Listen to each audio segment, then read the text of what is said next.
جمعے کی سنتیں: غسل کرنا، اچھے اور صاف کپڑے پہننا، مسجد میں جلد جانے کی فکر کرنا، مسجد پیدل جانا، امام کے قریب بیٹھنے کی کوشش کرنا، اگر صفیں پر ہیں تو لوگوں کی گردنیں پھاند کر آگے نہ بڑھنا،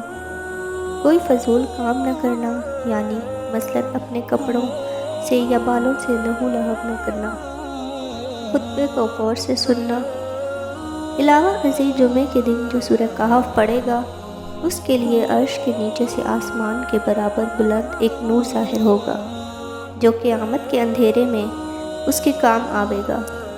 اور اس جمعے سے پہلے جمعے کے تمام خطایا صغیرہ اس کے معاف ہو جائیں گے۔ نبی کریم صلی اللہ علیہ وآلہ وسلم کا ارشاد ہے کہ جمعے کے دن مجھ پر کثرت سے درود بھیجا کرو کہ درود میرے حضور پیش کیا جاتا ہے۔ جمعے کے دن بالوں میں تیل لگانا اور خوشبو یا عطر کا استعمال کرنا مسنون ہے۔